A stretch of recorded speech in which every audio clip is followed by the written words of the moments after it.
Hi, it's spring and the flowers are blooming and it's spring break this weekend, lots of really great things. So I thought we can do this bouquet of flowers as our project for this week. And this can be a lovely gift for someone over the holidays, or if you just want to keep it for yourself. In any case, I think you should color it in and take a lot of pride in this work because it's going to look awesome. We're also going to try something a little different. I'm on my iPad, which means I have some cool technology we can use to make this picture even better. The first thing I'm going to do is a little trick here. I'm going to turn down the opacity of this picture, meaning I'm going to make it more see-through. I'm going to leave this on the screen so you have an idea of where all the flowers are going to end up as we're drawing them, so that you don't put them too far away from each other and you have an idea of what our goal is at the end of this drawing. And I'm going to draw along with you right here. Okay, so to start, we're going to begin with the vase, keeping it very simple because we want our attention to be on the flowers. We're not going to do anything really crazy for this. As you see, I'm on vertical paper and my vase is going to go right off the page. All right, one of the first flowers I want to draw are crocuses, and crocuses are little purple flowers. They sprout first, usually. And a crocus has a pointed petal like this. And then we're going to add a second petal over here, and a second petal over here. Notice how everything curves into sort of an oval shape. We'll also add little petals in the back and give them a little shading to show that they are inside the flower. We'll add some details. And let's make another one over here. So kind of a tiny leaf shape. Add another leaf to one side and the other. And then little peaks in between. A little bit of shading. And then a line in the center. To make the stem, we kind of start out as if there's a mouth eating the bottom of each flower, kind of like a snake. And then we draw a straight line down from there. Now crocuses do have leaves, but they're very thin and small, so you can add those kind of popping out the bottom of the vase, just to fill up the space a little bit. Next, we're going to add a tulip, and a tulip is one of the most common flowers, nice and big, very colorful. And a tulip petal, kind of like this. You don't want to make it perfect, because tulip petals are very delicate. So see I left a little bump in there? That's going to make it look more natural. Same as the crocus, we're going to add a petal to each side. So drawing up from the top and curving down to the bottom, making sure the overall shape is still pretty circular. Then I'm going to add some petals in the back and shade.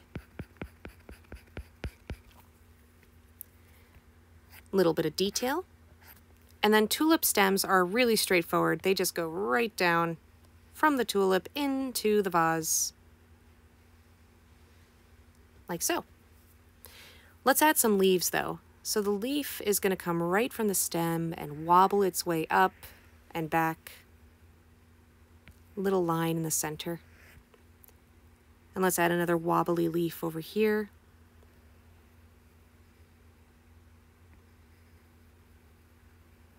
Like so. All right, next is the daffodil. And the daffodil is a yellow flower that has kind of a trumpet on the top. We're going to start with the center of that little trumpet shape, which is over here. So it's a little curve. We add a little spiky in the middle. And then around it, this really crazy circle. Notice I'm making tons of bumps. That's what you want to do. And then for the trumpet part, we're going to draw two curved lines.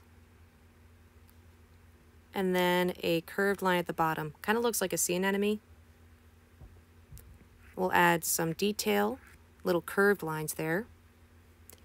And then the petals of the daffodil are definitely going to get overlapped by other things. So we have to use our imagination here.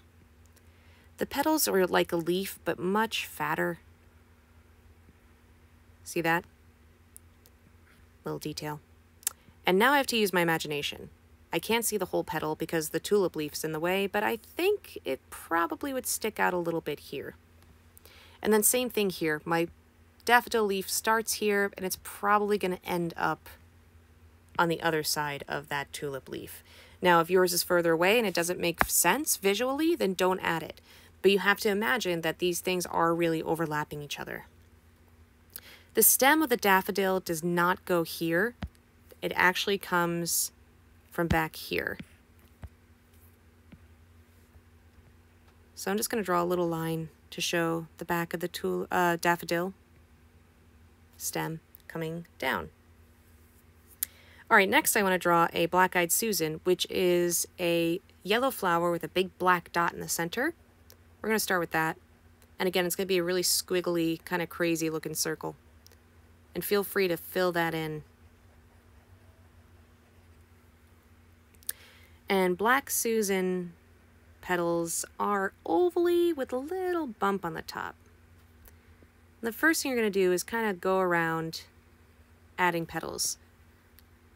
Now, I recommend you rotate your paper as you draw this, because a common thing I see when we draw in circles is that sometimes all of the objects in the circle kind of lean a little bit to the right or the left because you're trying to twist your wrist to go all the way around. Just move your paper in a circle if you need to, because you want each petal to just go out straight in whatever direction it's in.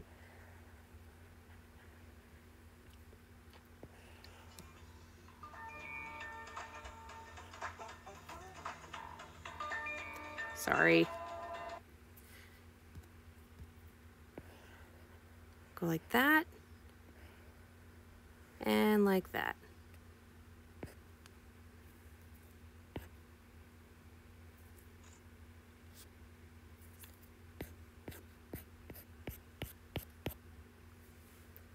And now take a moment, take a look at your bouquet, make sure everything's in the right place, and see if you need to fill anything in.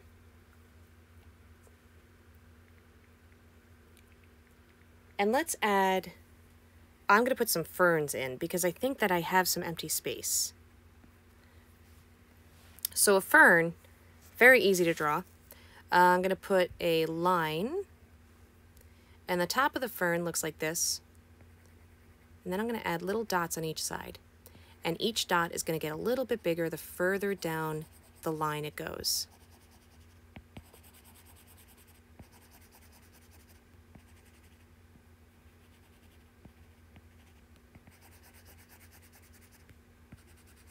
And again, we have some overlapping going on, so I'm not going to draw the entire fern because some of it is being covered up by the daffodil.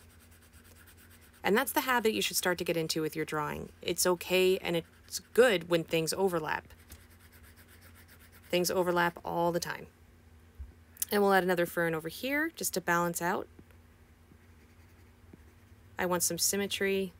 I want the viewer's eye to not be stuck on that one fern. I want to allow it to look around the whole picture. All right, now that we have that, we can add something to our vase, maybe the name of the person you're giving this to, or maybe just something simple like Happy